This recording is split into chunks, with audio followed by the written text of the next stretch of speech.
सारी की सारी पार्टियां हैं परिवारवाद के शिकार। कहते हैं इस हमाम में सब नंगे हैं। सबसे ज़्यादा भाजपा ही लोग हल्ला करते हैं परिवारवाद का, और सबसे ज़्यादा परिवारवाद आप देख सकते हैं कि भाजपा में है। और तड़ी पार अमित शाह को हटा दिया जाए तो जय शाह की कोई औकात नहीं है। में कोई नया टेलीविज़न आता है तो पुराना रेडियो फेंका जाता है ना कोने में। तो जब से रीना पासवान के रूप में मतलब एक नया टीवी आया, तब से राजकुमारी देवी पुराना रेडियो हो गई पासवान परिवार में। नमस्कार दोस्तों, मैं हूं सनी संतोष। जैसा कि हम आपको बताते चले कि एक राजनीतिक परिवार यानी बिहार में एक राजनीतिक परिवार रामविलास पासवान का जो एक परिवार है वो आए दिन अभी चर्चा में रह रही है। चर्चा का मुख्य कारण है उनकी जो पहली पत्नी है राजकुमारी देवी।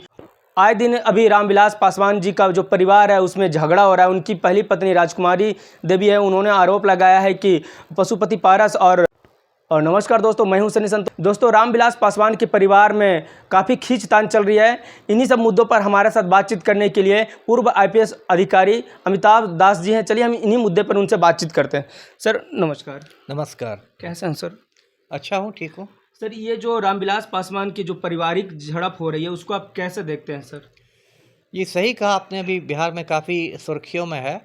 जो रामविलास पासवान की पहली पत्नी है श्रीमती राजकुमारी देवी, उनको कथित रूप से मतलब बेदखल करने की कोशिश की गई है उनके जो गांव में, शहर बन्नी में। और ये पूरा मामला मैं दर्शकों को शुरू से बताता हूँ।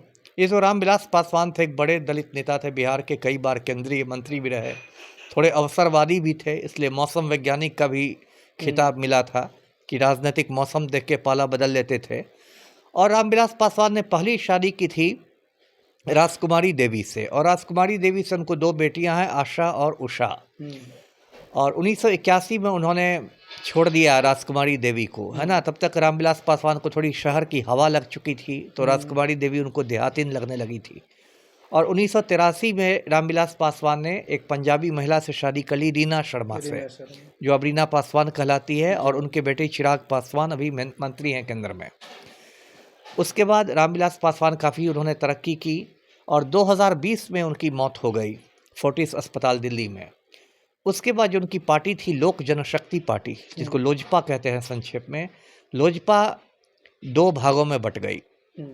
एक राष्ट्रीय लोजपा जिसके अध्यक्ष बने, जिसके नेता बने पशुपति कुमार पारस, जो रामविलास के छोटे भाई हैं, और दूसरा लोजपा रामविलास, जिसके नेता बने चिराग पासवान। तो ये उसका विभाजन हो गया पार्टी का। उसके बाद शुरुआती दौर में चाचा जो है वो भतीजा पर भारी पड़े। 5 में से 4 सांसद पशुपति कुमार पारस के साथ चले गए, और वो कैबिनेट मंत्री बन गए मोदी सरकार में। लेकिन पिछले जो चुनाव हुए लोकसभा के 24 में, उसमें चिराग पासवान का पलड़ा भारी हो गया। 5 सीटें मिली उनको, 5 के 5 जीत गए, और चिराग पासवान अभी कैबिनेट मिनिस्टर हैं, और पशुपति कुमार पारस एक तरह से आप कह सकते हैं सड़क पर आ गए। अब देखिए ये जो झगड़ा हो रहा है, राजकुमारी देवी ने कहा है कि भाई उनकी जो 2 देवरानियां हैं, एक है शोभा देवी, एक है सुनैना देवी, एक तो पशुपति पारस की वाइफ है और एक स्वर्गीय रामचंद्र पासवान की वाइफ है। ये दोनों ने उनको बेदखल करने की कोशिश की, उनके कमरे में ताला मार दिया, उनके सामान फेंक दिए, शौचालय पर ताला मार दिया, वगैरह वगैरह। और इसको लेके उन्होंने अलौली थाना में एक प्राथमिकी भी दर्ज की है, खगड़िया जिला में है। FIR नंबर है 135/2025। तो अब तो खैर पुलिस उसमें काम करेगी, लेकिन इसमें जो राजनीतिक जो विवाद है जिसकी वजह से अभी मामला गर्म है, वो है अलौली विधानसभा सीट का विवाद। दर्शकों को पता है कि 7 महीने बाद बिहार में चुनाव होने वाले हैं। जो अलौली विधानसभा सीट है खगड़िया जिले में, यहाँ से पशुपति कुमार पारस 7 बार विधायक रहे हैं। एक तरह से वो उसको अपनी मतलब जागीर समझते हैं। और इस बार पशुपति कुमार पारस इस मूड में है कि अपने बेटा को वहाँ से चुनाव लड़ाएं, और कोशिश कर रहे हैं कि राष्ट्रीय जनता दल के टिकट पर उनका बेटा लड़े। अभी वो लालू के इफ्तार में भी गए थे पशुपति कुमार पारस, और इफ्तार में भी खजूर खाने नहीं गए थे, बेटा के लिए टिकट मांगने गए थे, है ना। तो ये उनकी रणनीति है। दूसरी ओर चिराग पासवान ने अपने भांजा से कहा है, जो कि उषा का बेटा है, मृणाल नाम है, राजकुमारी देवी का नाती हुआ, मृणाल नाम है, मृणाल से कहा है कि हम आपको खड़ा करेंगे वहाँ से। तो वो अलौली की लड़ाई हो गई है, एक तरफ राजकुमारी देवी का नाती और एक तरफ पशुपति कुमार पारस का बेटा।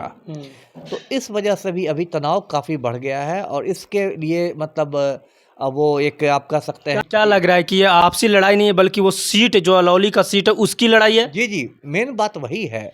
ऐसे थोड़ा आप यूट्यूब पर देखेंगे इतना बड़ा मकान है कि उसमें कई लोग आराम से रह सकेंगे। ऐसा थोड़ा है कि तो राजकुमारी देवी जो है आरोप लगा रहे हैं वो राजनीति तौर पे लगा रहे हैं, ना कि आपसी लड़ाई है। नहीं वो लड़ाई हुई होगी, क्योंकि अलौली सीट की वजह से काफ़ी तनाव बढ़ गया है, तो उसमें झगड़ा हो रहा होगा, दोनों पक्ष एक दूसरे को डिमोरलाइज करना चाह रहे होंगे।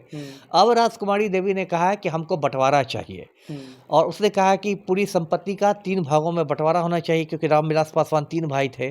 और वो कह रहे हैं कि बंटवारा शहर बन्नी में भी हो, खगड़िया में भी हो, पटना में भी हो, दिल्ली में भी हो, है ना। तो बात तो उनकी मतलब ऐसे देखे तो न्याय संगत बात है। 3 भाई हैं तो तीनों का हिस्सा मिलना चाहिए। लेकिन अब क्या है कि अब जिसमें मुकदमेबाजी हो गई, न्यायिक प्रक्रिया बहुत धीमी है। ऑलरेडी ये 75 बरस की हैं राजकुमारी देवी। अब 20 साल 25 साल कितना साल मुकदमा चले कोई नहीं जानता है। लेकिन जो भी हो, ये बहुत मतलब क्या दुर्भाग्यपूर्ण स्थिति है, इस तरह से लड़ाई हो रही है घर में। रामविलास पासवान के एक दामाद हैं साधु पासवान जी, उनका आशा पासवान के बेटे हैं, ये हस्बैंड हैं जी, आशा के हस्बैंड हैं जी। उनका कहना है कि नहीं, काफ़ी जो राजकुमारी देवी है वो काफ़ी परेशानियों से जूझ रहे हैं, और जो केंद्रीय मंत्री हैं चिराग पासवान जी, उनके पास कभी आते नहीं, उनका कोई ध्यान नहीं रखते, ये सिर्फ चिराग मतलब बहुत एक उपेक्षित है स्थिति। जैसे कि घर में कोई नया टेलीविज़न आता है तो पुराना रेडियो फेंका जाता है ना कोने में। तो जब से रीना पासवान के रूप में मतलब एक नया टीवी आया, तब से राजकुमारी देवी पुराना रेडियो हो गई पासवान परिवार में। तो एक उपेक्षित कायदे से तो चिराग पासवान को उनको अपने साथ रखना चाहिए दिल्ली में। इतना बड़ा केंद्रीय मंत्री का बंगला होता है, उसमें रखना चाहिए। शहर बन्नी तो ऐसा गांव है, बाढ़ग्रस्त गांव, कि हर साल बाढ़ में डूबता है। वो तो गांव एकदम दूर दराज का बाढ़ग्रस्त गांव है, वहाँ की क्या जिंदगी होगी तो बहुत कहना मुश्किल। अभी ये कहा जाता है कि लालू यादव परिवारवाद का एक सबसे उदाहरण है। राजनीति में बोला जाता है कि लालू यादव उन्होंने अपने बेटे को लाया, बेटी। देखिए, परिवारवाद तो भारतीय लोकतंत्र की ऐसी समस्या है कि यदि आप मतलब वाम दलों को छोड़ दें, कम्युनिस्ट पार्टियों को छोड़ दें, तो सारी की सारी पार्टियां हैं परिवारवाद की शिकार। कहते हैं इस हमाम में सब नंगे हैं। और देखिएगा कि सबसे ज़्यादा भाजपा ही लोग हल्ला करते हैं परिवारवाद का, और सबसे ज़्यादा परिवारवाद आप देख सकते हैं कि भाजपा में है। दिलीप जायसवाल कह रहे थे कि लालू जी को अगर हटा दिया जाए तो तेजस्वी की कुछ भी औकात नहीं है। हाँ, और तड़ी पार अमित शाह को हटा दिया जाए तो जय शाह की कोई औकात नहीं है।